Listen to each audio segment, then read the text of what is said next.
नायम आत्मा प्रवचनेन लभ्यो।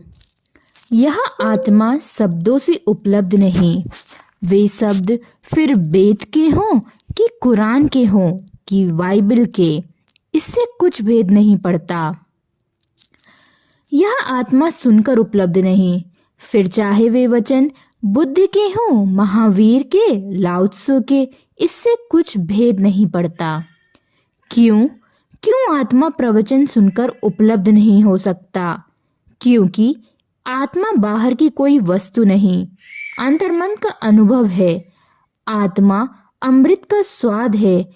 जैसे अंधे को कोई लाख समझाए प्रकाश के संबंध में, अंधा कैसे समझेगा?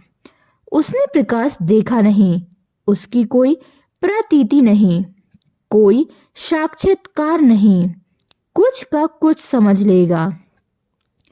रामकृष्ण निरंतर यह प्यारी कथा कहते थे कि एक अंधे मित्र को उसके साथियों ने भोजन पर आमंत्रित किया। गरीब था अंधा, खीर परोसी। उस अंधे ने अपने पास में बैठे हुए मित्र को पूछा, बड़ी स्वादिष्ट है, यह क्या है? मित्र ने कहा, यह खीर है, दूध की बनी है, एक मिष्ठान है। अंधा पूछने लगा, दूध कैसा होता है? मित्र ने कहा, दूध कैसा होता है? शुभ्र होता है, श्वेत होता है। अंधे ने पूछा, उलझाओ मत पहेली की ओर, बात बनती नहीं बिगड़ती चली जाती है। मुझे खीर का पता नहीं, तुमने दूध की बात कही।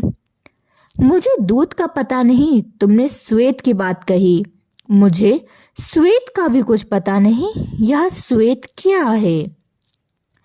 मित्र ने कहा, तुम समझे नहीं। अरे, कभी बगुला देखा है? जैसा बगुला होता है, शुभ्र श्वेत, पुरानी कहानी है। नहीं तो मित्र कहता, नेता देखा है, सफेद शुद्ध खद्दर। और बगुले और नेता में ऐसे भी बहुत संबंध हैं। बगुले ही नेता होते हैं और बगुला पुराना नेता है, बड़ा अभ्यासी नेता है। बगुलों को कभी खड़ा देखा है सरोवर के तट पर, एक टांग पर? ऐसा आसन साधता है, पुराना योगी है, तपस्वी है, एक ही टांग पर खड़ा रहता है, बिना हिले बिना डुले, एकाग्रचित्त से। क्योंकि हिले डुले तो पानी हिल डुल जाए, पानी हिल डुल जाए तो मछलियां सजग हो जाए, फिर उसके पास ना आए। यूं खड़ा रहता है जैसे है ही नहीं, तभी मछलियां फंसती हैं। यूं ही नेता भी खड़ा रहता है, तभी मछलियां फंसती हैं। वह धंधा एक ही है। मगर कहानी पुरानी है। रामकृष्ण के समय में अभी यह गांधीवादी नेता आया नहीं था। अब थोड़ी रद्दोबदल कर लेनी चाहिए कहानी में, थोड़ा आधुनिक बना लेना चाहिए। उस मित्र ने कहा कि बगुले को देखा है, जैसा बगुला होता है। मित्र भी पंडित रहा होगा, पंडित यानी अंधे से भी गया गुजरा।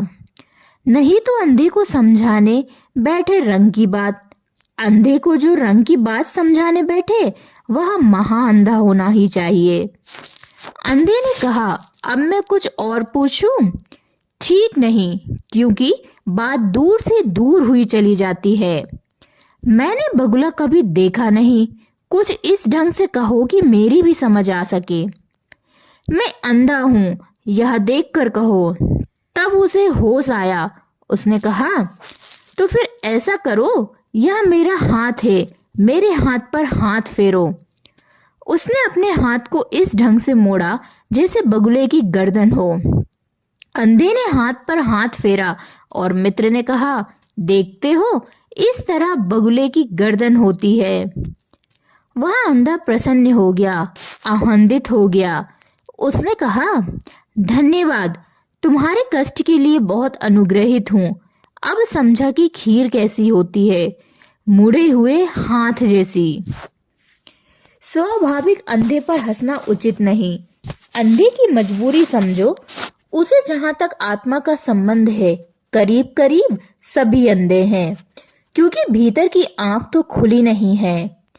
तो जो भी आत्मा के संबंध में कहा जाएगा वह गलत समझा जाएगा।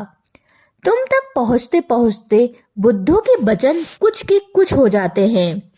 बुद्ध कहते एक बात, तुम सुनते दूसरी बात, और यह स्वाभाविक है, क्योंकि बुद्ध जो कहते हैं वही समझने के लिए तुम्हें भी प्रबुद्ध होना होगा, उसी जीवन तल पर होना होगा, उसी चैतन्य की कोटि में होना होगा।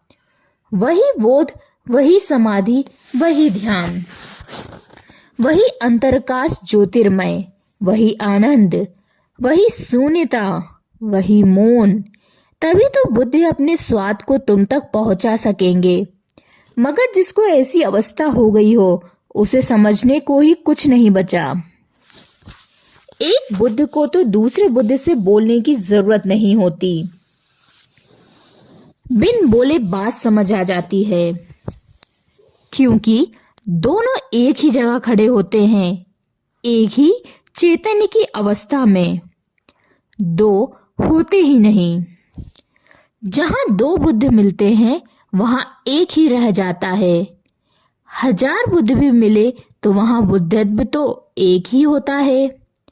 जैसे 1000 नदियां गिर जाए सागर में, क्या फर्क पड़ता है?